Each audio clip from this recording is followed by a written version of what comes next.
Hi, good afternoon everyone. This is Rhea again and I welcome you to Remnants Bureau. So sa hapong ito, mag-aaral ulit tayo ng Bible. Pero sa pagkakataong ito, ang gagawin natin, sasagot tayo ng mga madalas na katanungan na hindi naman na itatanong ng harapan. It's either nahihiya or natatakot. Okay? Pag-aaralan natin kung anong sinasabi ng Biblia. Para sa unang nating katanungan, ang sasagutin natin ay, is kissing or romancing without sex, is it a sin or not? Okay? So, gusto nyo malaman ng sagot? Abangan. Madalas na nating maririnig sa mga mag-boyfriend or girlfriend na okay lang daw ang kissing and romancing because this is their way of expressing their love for each other.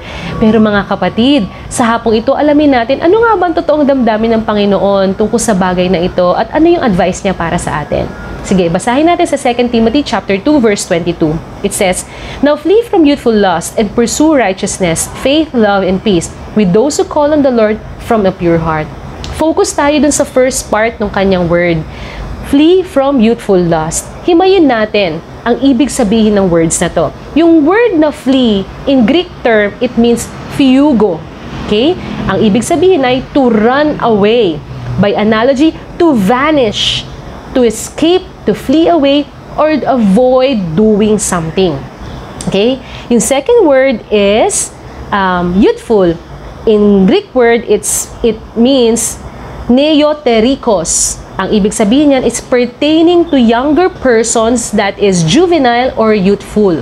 Okay? Yung third word is lust. It means epithumia. It means a longing for something, especially that is forbidden. It is a concupiscence, desire, or in layman's term, it is a strong emotion or strong passion. Okay? Yung strong emotion, very common to sa mga kabataan kasi sinasabi nila as you grow old, nawawala tong strong emotions na to. Ano ba yung strong emotions? Napakadaming pwedeng emotions ng tao. Pero yung strong emotions, oftentimes attributed siya kapag young people, attributed siya sa sexual desire. Okay? So now, ang tanong, kung ilalagay mo siya sa simpleng sentence nung hinimay natin, yung statement natin kanina, pwede natin siyang basahin as ganito. To avoid doing strong emotion or forbidden act that commonly occurs from young people. Okay? So, young people, not necessarily high school or college, basta young, siguro adolescents to early adults. Okay? So, bakit sinabi ng Lord to? It actually means that we should not do it with intentionality. Hindi dapat siya intentional ginagawa.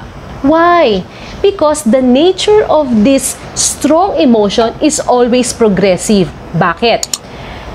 Alamin muna natin, ano ba yung nagpapatrigger ng strong emotion na yun? Again, sabi natin kanina, pag strong emotion, attributed siya sa sexual desire. So, ang tanong, ano ba ang nagpapasidhi or nagtitrigger ng sexual desire or thoughts for sexual desire? First, sa mga bagay na binabasa mo or pinapanood mo. Sa mga bagay na binabasa or pinapanood ng tao. Okay?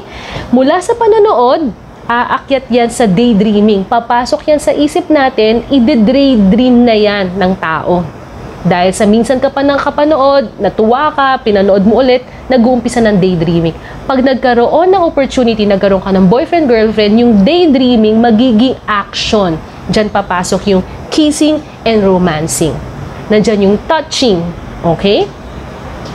Now, pag patindi ng patindi dahil nga ang nature ng sinful nature ng katawan ng ang sinful nature nito ay progressive lagi.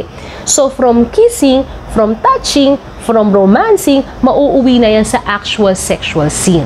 Okay? That's the reason why, mga kapatid, sinasabi ng Lord, yung fugo from your youthful lust. Run away, vanish, avoid doing something. As in, flee. Takbuhan nyo, mawala kayo, as in, umalis kayo. Because ang nature na to, ililid ka na to, without any hint of doubt, ililid ka na to sa sin. Okay?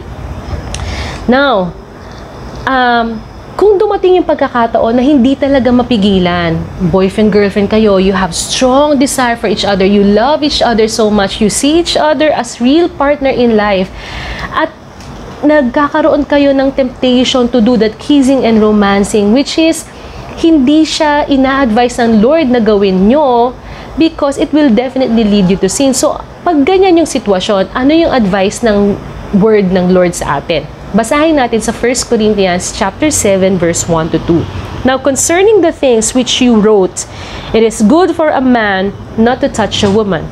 But because of immoralities, each man is to have his own wife, and each woman is to have her own husband.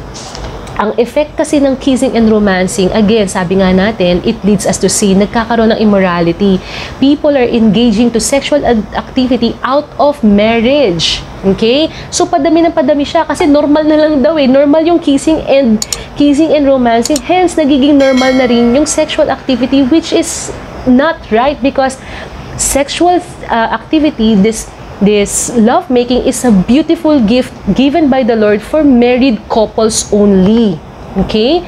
So, kung hindi talaga mapipigilan at nandun na talaga kayo, nakikita nyo na each other to be husband and wife, then get married. You're not sinning. Okay? If you get married. Okay? So, babalik ako sa tanong, is kissing, romancing without sex between boyfriend and girlfriend a sin? The answer is, it will lead you to sin. Okay? It will lead you to sin. So, therefore, don't do it. Okay? So, ayan, mga kapatid, binigyan ko kayo ng very straight-through response based from the Word of God sa mga tanong na hindi natin normally na itatanong sa kaibigan, sa magulang, or sometimes even sa pastor. So, I hope you've learned something from this afternoon. Please share and like this video. Share nyo yan, lalo na sa mga kabataan, para marinig nila ano ang damdamin ng Panginoon tungkol sa bagay na ito. Okay? Maraming salamat. I love you all and be blessed.